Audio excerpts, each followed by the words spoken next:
Let's pull 3 cards for your day today, Tuesday, March 24th. I'm using the Morgan Grew deck this morning, and the first card is the Sun, and it's upright.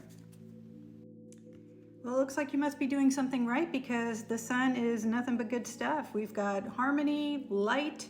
I love the sunflowers in this one because it suggests that there are plenty of opportunities. Those seeds will drop on the ground on your fertile terrain, and good things are likely to grow from that.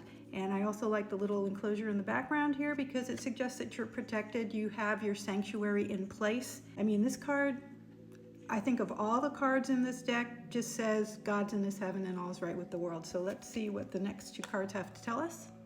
Okay, second card gives us the Knight of Swords reversed, and we saw him in this position a few days ago. So my question would be, what are you holding back? What are you refraining from saying? This sword of discernment and communication, the fact that it's upended in this card, in this position, suggests that there is something not being communicated. It could be because of overthinking or self-judgment. And conditions, we can see from the first card, are conducive to just about anything right now. So if there's something that needs to be said, or if there's some communication-based project that you've been contemplating, or if there's a conversation that needs to happen and you've been kind of resisting that, today's conditions provide energetic support for that to happen a little bit more successfully. So I would say get out of your own way. You've got the words available to you. Let your knight turn upright. Step into the fray and speak his peace, because that's what he's there for. Knights are all about action, and when we let them stay upside down like this, they can't move, they can't communicate our truth. We end up kind of hoarding that energy, and then it will fester inside of us because it's got nowhere to go.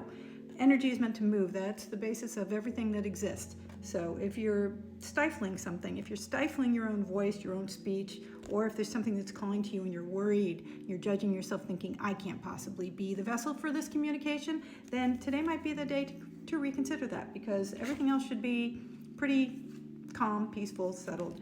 See what you can do. Let's see about the third card. And the third card gives us the Chariot, also reversed. Okay, so that puts a different spin on this entirely.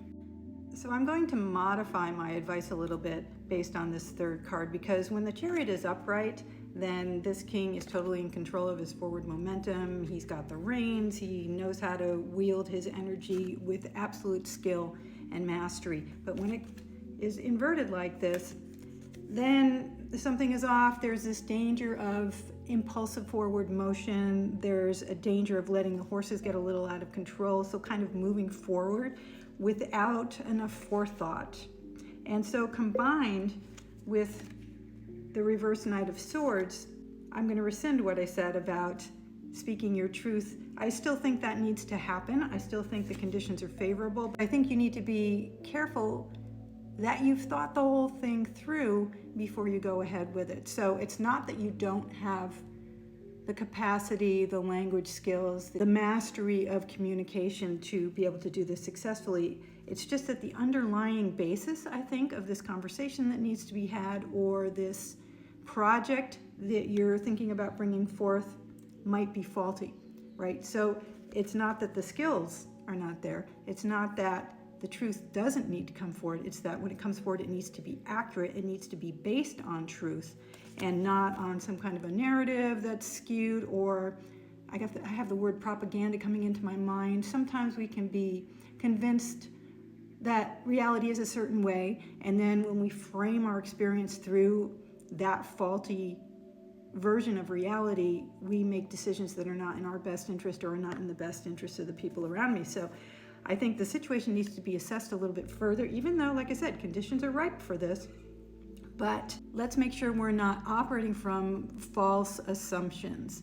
And I used to have a saying when I was younger that the biggest mistakes we make in life are based on faulty assumptions we didn't even know we were making. And oftentimes that comes from ancestral storytelling or narrative or whatever the story happens to be in our family of origin or in our community. So I think the message here is to avoid movement without proper navigation. Make sure that your 2 horses have reconciled so that they can both move forward in the same direction. And remember that the Chariot's wheels can't move smoothly if the ground underneath them is rocky or untended, Or to put it in slightly more modern terminology, make sure that your GPS isn't about to send you off a cliff. That sounds a little overdramatic. But anyway, I think we're getting a slightly mixed message from today's reading. So for these 3 cards in combination, I think the core question today is, what story are you telling yourself about this situation? Is it based on your present tense observation and experience, or is some kind of an old narrative or family tradition kind of driving your perception of this event? So make sure you have the understanding around that before you move forward with this communication or this project. Ask yourself, what do I know versus what do I assume? And whose voice is framing this narrative? Is it mine or somebody else's? And if I stripped away all the elements of the story, what would be left? What would remain? And see if you can kind of drill down to the pith of this situation. And then once you know that, this sun can shine on what you plan to do next. Let me know if this resonates with you in the comments. Like, follow, and share. See you tomorrow.